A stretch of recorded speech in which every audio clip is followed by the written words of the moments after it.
Owning vacation rental property is one of the best strategies to start your journey in investing in real estate. Plus, you can have a second home in the location of your dreams. Maybe you've always wanted that home in Florida to visit just a couple times a year. Well, you can own that property and then rent it out for the rest of the year and make some money. But wait a minute, there are cities all around the country that have some stiff regulations on what you can and cannot do with your own property. Sometimes they make it difficult to own a vacation rental. There are some cities that it is illegal to rent out a non-occupied place. And there are other cities that require you to live in the home for 6 months out of the year. There are many cities that are heading down this exact same direction, and there are other cities that are trying to shut down short-term rentals altogether. So on this video, I'm going to cover the pros and the cons of vacation rentals and some of the issues that are going on at the current time and some of my solutions to help this industry thrive. Let's do it. Let's do it now.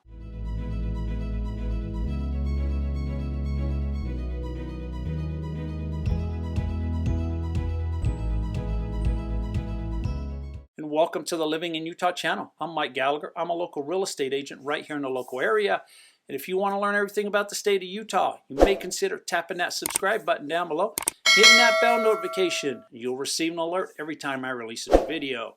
And apart from making videos, we also help people buy or sell real estate right here in the local area, and we absolutely love it. So if I can be of any assistance, give me a call, shoot me a text, send me an email, 7 days a week. We are the guys in real estate when you're moving to the U state. As we get started, I have a disclaimer. I personally do not own any vacation rentals. It's an asset class that I've looked at in the past, but I have never purchased any. I have my own reasons as to why I have not purchased any vacation rentals, and the number one reason would be that right now, vacation rentals are being looked at from all levels of government on whether they will allow them or not allow them in the future, or maybe what regulations they're going to impose down the road. I plan on covering some of those issues and some possible solutions on this video. Let's start out with some pros. I think pro number one by a long shot has to be rental income. You can make money renting out your vacation rental on sites like Airbnb, VRBO, HomeAway. They're the popular sites, but I'm sure there's many more. If you have the right setup, the right location, some great reviews, it can be very profitable. Coming at pro number two, property appreciation. If the economy permits, you can gain an asset that appreciates in price. Now, historically, real estate has gone up in price. There have been some years where it has dropped, but when you look at a long-term chart, it has bounced back up to new levels. Coming at number three on my list, there are tax benefits. If you are renting out a vacation rental, it is a business, so there are some significant tax advantages. There are many deductions that you can take on your taxes. I recommend you talk to an accountant, and they can literally provide you a list of all the deductions that you may qualify for. Pro number four, I'm going to call this one the dual use of property. There are many investors that like vacation rentals because they can use the properties themselves. I've got a friend of mine that only buys vacation rentals in areas that he likes to visit. And he's got properties in the United States and outside of the United States.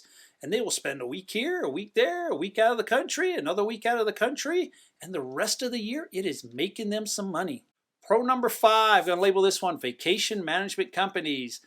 Let's say you don't want to manage the property yourself. Well, you can hire a company that will do the management for you. They can take care of the property. They can also take care of some of those time-consuming duties that you do not want to attend to. Coming in at number six, finding guests is easy. With the big explosion that we've seen in vacation rentals, it's led to many online platforms like Airbnb, VRBO, HomeAway. It's really never been easier to market your property to people around the world. Yes, around the world. There are many tourists that come to the United States that would like to stay in a vacation rental, and they have experience with these sites and can easily book your property with the click of a button. Coming in pro number seven on my list, it's a great way to learn about real estate investing. As you gradually learn how to succeed with your one vacation rental property, you can then expand your property business to multiple locations, or maybe get into single-family homes, apartment buildings, or maybe even commercial real estate. That's some of the pros, but how about some of the cons? It's not all rosy. How about con number one, property expenses? If you own a vacation rental, it comes with many expenses. You need to prepare yourself for items like property management fees, utilities, property taxes, property insurance, mortgage payments if you finance the property, cleaning fees, supplies like toilet paper, spices, a coffee machine, the refills for the coffee machine, the Game Boy machine, the TVs, the pool table, items that can break from time to time. Con number two, going to label this one short-term rental regulations. There are many cities that have started to regulate vacation rentals. Some cities have very strict laws and some cities do not allow short-term rentals at all. I'm going to cover this a little bit later in the video also. Con number three, there is an investment risk. There's always a financial risk when you are dealing with real estate investing. Short-term rentals are sensitive to economic downturns and pandemics like we recently noticed. When the pandemic first started, how many people stayed in vacation rentals? Very little. You also have natural disasters. High demand areas like your waterfront vacation homes have a risk of some weather conditions like hurricanes, tornadoes. This just happened in Florida. Con number four, this one I'm going to label unplanned costs.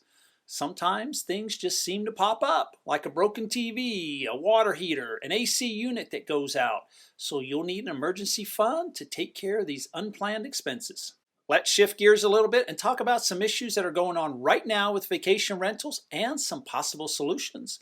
One of the biggest concerns from the local authorities that they are seeing is complaints from neighbors, like too much noise, a fire pit that is too large, pool parties that go on throughout the night, nuisance complaints, parties in general, too many cars parked in the driveway, parked on the street, and the list can go on and on. All around the country, the local authorities are fed up with some of the complaints from vacation rentals. My solution is to create a hotline for vacation rental complaints. These complaints can be isolated to one governing body, and then you can use the data that's collected to find out who's doing a great job with their vacation rentals and who isn't. The old saying that one bad apple spoils it for everyone. As a city collects this particular data, you will be able to find out which property owners receive the majority of the complaints. Give them the opportunity or the assistance to correct the issues. There's no need for the entire industry to receive a black eye because of a few careless operators. Another problem that they're having is parties. Yes, people will book a vacation home for just one night and hold a big party. I was once invited to a Super Bowl party at one of these rentals, and it was packed with people. There must have been 50 people at the home, and there were cars everywhere. You could hardly park on the street, and I'm sure that the neighbors were not happy. Well, how do we eliminate this? Maybe we should require a minimum rental period, let's say 3 days.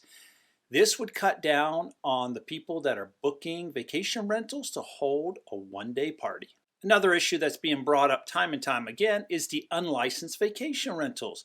There are many short-term rentals that are not licensed with the local authorities, and these authorities are complaining, we do not have the ability to regulate properties that we're not aware of. We don't know how many short-term rentals are out there. Well, there is an easy solution. I would just have the city go on the websites, Airbnb, VRBO, look for rentals on the site, write down the addresses, send out a courtesy notice and say, we do require that your property be licensed. Please fill out the above form. Another argument that's going around is that vacation rentals drive up house prices. Really? I think it's a poor excuse to ban vacation rentals. Over the last couple of years, yes, home prices have skyrocketed. But the biggest driver of these home prices has been the historically low interest rates. It increased demand for homes. More people wanted homes. They wanted to get into those 3% loans, which increased prices around the country. And the cities forget to mention that there is Wall Street money right now buying up entry-level homes all across the United States, which is also driving up house prices. One thing that isn't mentioned is the benefits of vacation rentals. And I think number one on the list has to be tourism. Whatever state you live in, the more vacation rentals that you have, the more tourists that possibly would visit your state, which brings in more money for the state.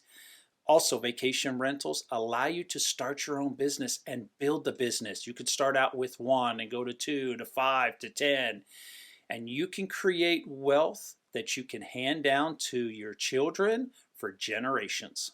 So in conclusion, that's some of the pros and cons of vacation rentals, and also some of the problems that we are dealing with right now with vacation rentals and some possible solutions. If you have any kind of questions, by all means, reach out to me. Glad to answer anything that I can. Until the next video, take care and stay safe.